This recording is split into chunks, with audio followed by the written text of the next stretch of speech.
Hi, this is Jeff Pospisil, the 10-Minute Treasurer with practical advice for improving your church's financial future. So in this video, I'm going to talk about why church treasurers hate church budgets. And you might not think that. You think a treasurer or anybody that likes numbers would love a budget. But I've heard time and time again from church treasurers that think it's pointless. Why even do a budget? And a lot of it has to do with a lot of times they're unrealistic. We uh, we don't budget properly and we end up with an unrealistic budget. And I'll talk more about that later. And this is going to start off a whole series of videos where I'm going to talk about budgeting tips and things that I've seen that work to move your budget in a good direction so that you no longer hate the budget, but you actually see the budget as a tool for ministry. Quick note, all the images I'm using are from despair.com and they specialize in demotivational posters. So if you like a funny poster, they're a great place to go, and I'll put a link in the notes.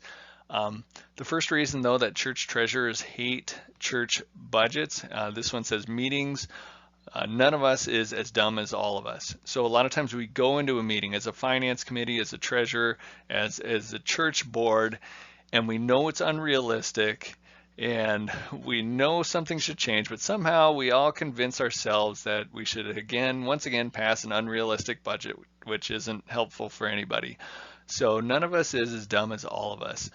And the church treasurer especially feels this because they know the ins and outs of the finances. They know exactly what's spent, what it's spent on, and what the income is coming in. And so when they see us abandon our common sense at a meeting to produce an unrealistic budget, it's just very demotivating. Dream small. It's your only hope for success, really. Well, so the second reason is church treasures. A lot of times you kind of hope that the church budget will be a tool for change, that you're going to be able to somehow come into this and move the church in a positive direction. It doesn't have to be a big direction, but you're going to somehow, it's going to be a little bit more realistic. Or we're going to finally start funding something, or we're going to, whatever. We're going to make it better than last year. But a lot of times we end up, as the process goes on, we end up with a budget very similar to last year. And considering that we really didn't like last year's budget, it's almost like reheating leftovers of something you didn't like the first time. I mean, it's not good. So, yeah, it ends up, the budget process a lot of times kills our dreams about moving the church in a positive direction, at least financially. Wealth. All I ask for is a chance to prove that money can't buy happiness. The third reason is we ignore the money issue, the income issue. A lot of times they pass a budget and people assume that you can basically, that the budget is money in the bank, and it's not. It's a plan for money that will be coming to the bank. It's an assignment for the dollars that come to us. It's not money in the bank. And the big issue is we never have enough money, and our budget, just by passing a higher budget, does not fix this problem. I mean, and that is very demotivating as well, is when you know the problem is on the income side and you are not addressing it. Accountability, a word leaders start to use right before the scapegoating begins. So the fourth reason is we feel that accountability.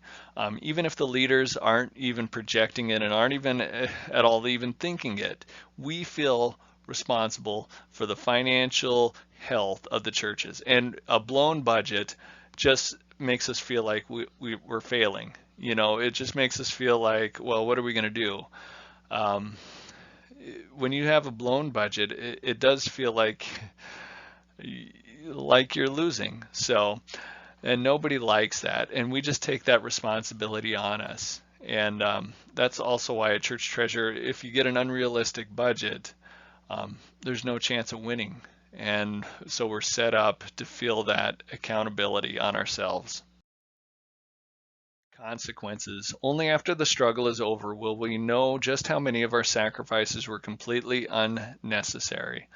So, I mean, we talked about a lot of this already, but the fifth one is that it just feels completely like an unnecessary thing. I mean, we spend what we spend, the income is what it is, and we rarely change anything. We normally just look at how much money is in the bank and approve expenses and try to live tight as it is, or sometimes we shoot from the hip, on something every now and then. But the the budget isn't the guide like it should be. It isn't the assignment for every dollar that it should be. Instead, it's something that we just feel like we need to do to get through the annual meeting or the charge conference or whatever it is, and then check that box off and then go through the pain again next year. So, so again, this is going to be the first in a series of a lot of videos because I want treasurers and I want churches to feel good about their budgets. I want this to be seen as a tool for moving the church forward in their mission, for getting people on board, for getting people on the same page and moving in the right direction. So look for more resources and videos coming out in the weeks ahead. And again, this is a ministry of the Dakotas Conference Finance Office and the Dakotas United Methodist Foundation. And you can find more of our resources at dakotasumc.org. So, all right, I'll see you next time.